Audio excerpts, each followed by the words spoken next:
Some people, them envy you, follow you on Insta just to pre you. The way they go chat rubbish, the way. Alright, so this is the kind of beans I'll be using. This is African red beans. This is delish. It's not your regular green peas. Our Igbo people call it though. These are no green peas. This is beans. Authentic, original, Nigerian red beans. Benny. Closer. This is how it looks like. I'm gonna pour this in a bowl. I fill the pot with water. The amount of water should be more than the beans. But as time goes on, you can always add more water. I'm gonna turn the stove. Excuse me, I'm gonna turn the stove on and then cover. I'll let it boil. So while we're waiting for the water to boil, I'm gonna rinse this out. Now you don't want to over rinse, because when you over rinse it's gonna start peeling. Before rinsing, some people actually pick it out first. They call it picking. Picking is whereby you pick stones or dirt out of the beans, but there's a way I rinse my beans that I don't have to pick it. So the water is, well, it's not completely boiled, but I need to go finish my makeup in. Okay, I ain't got time. So I'm just gonna pour it in there. So I'll cover and let it cook for some time, because it takes a while for the beans to cook, because we also need it very, very soft.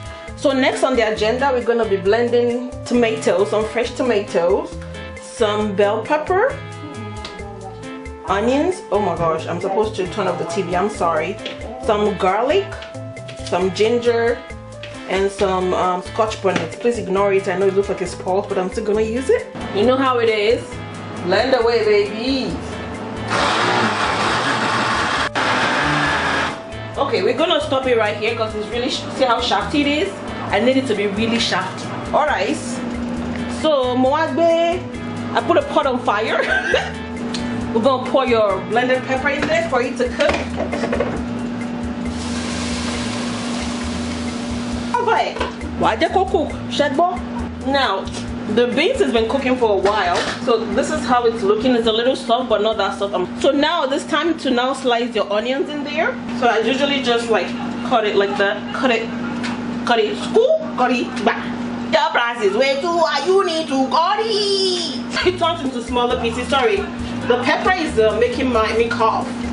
It's not corona. So I'm gonna pour more water in there because the water is kind of dry. It's honestly really easy. And cover again and let it cook for a little bit more. It's been cooking for a while now, so I'm gonna pour a little bit of salt, a little bit of Jerica in my life. Stay together a little bit, and then cover. Now we're just gonna let it cook till it's like really, really soft, and that's it for the beans. Very easy. It's ready. See, it's very easy. Wash your beans, put it on fire, make it cook, let it cook, cut your onions, put salt, and that's it. See how soft that is? See how beautiful that is? Oh yeah. Put all those onions in there. So you might just want to like stay together so it's like all incorporated together. And your beans is ready. So next, I want to take a pot. We're gonna fry the pepper. You're gonna take your palm oil. You wanna shake, you know that? Shaking on it.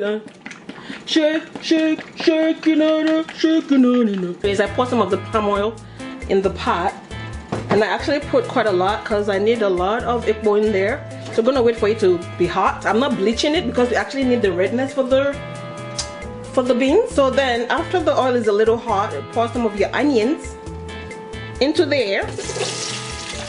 Oh yeah. I'm gonna sprinkle some salt in there where it's frying a little bit. I'm gonna be coughing a bit in this video. I'm sorry, because not because I have Rona, it's just because the pepper I'm boiling is really spicy. So while your onions is frying, you're gonna take your locust beans. Sorry, it doesn't have a, what is it called, a label, but this is locust this is locust beans, called Iru, dry Iru in my language. This is actually a dry one, but I put a bit of water in. This is how I rinse it, so that way if there's any stone in it, it to stay at the bottom. I basically throw it in the onions as it's frying. So I'm just gonna let this fry a little bit. So while we wait for the onions to fry, I'm gonna cut my plantain ready. And I do know everybody knows how to fry plantain. It's very easy. I cut it up, throw it in the oil, and that's it. I'm laughing because, as you can see, my onion is like literally looks like it's burnt, but it's brown, but that's why I want it to be. So now we're gonna transfer the pepper that we've boiled from the big pot at the back into the oil. See how the pepper had thickened up? Yep, that was the plan, baby. So in here I have some broth, like chicken broth that I had in the freezer. So I'm just gonna put some in there just for more flavor. So after that, we roll pork.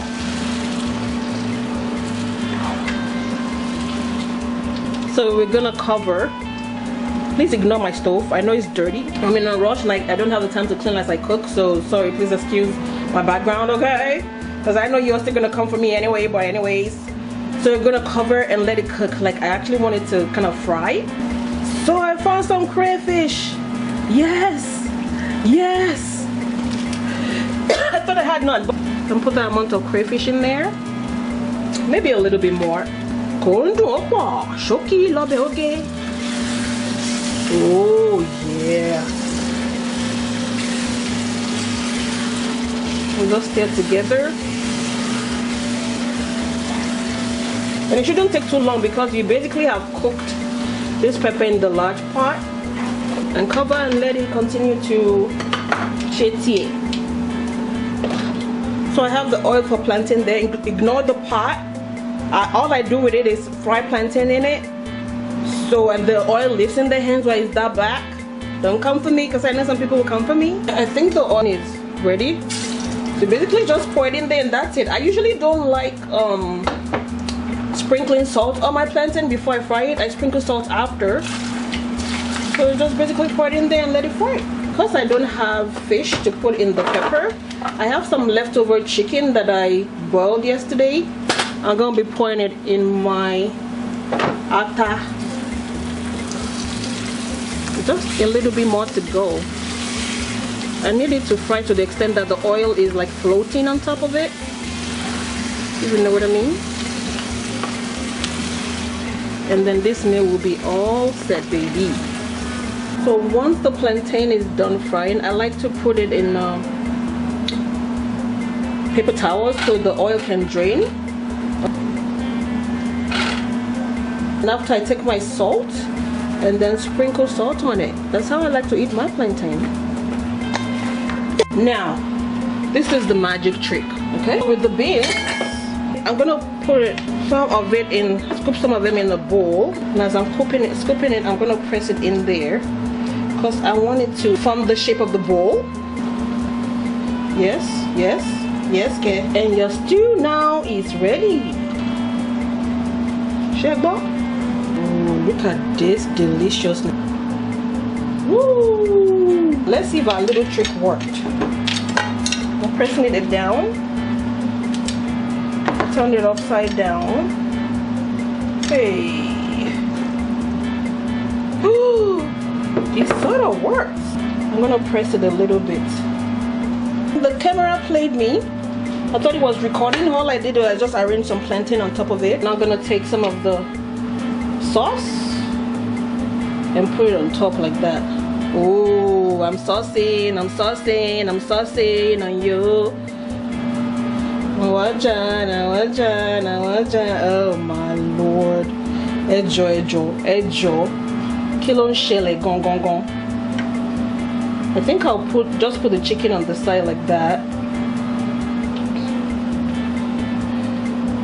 And more oil. And that's your Ewa Agoyin. That's right. Oh yeah. It's a masterpiece. Ejo.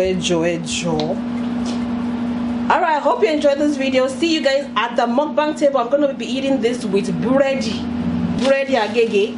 You wanna see me eating this or you wanna know how to eat it? Come to the mukbang. table, okay? Which is the video before this video. And let's enjoy it together. I hope you enjoyed this video. Until next time, until I see you, remember, life is what you make it. Ireo. And you tell me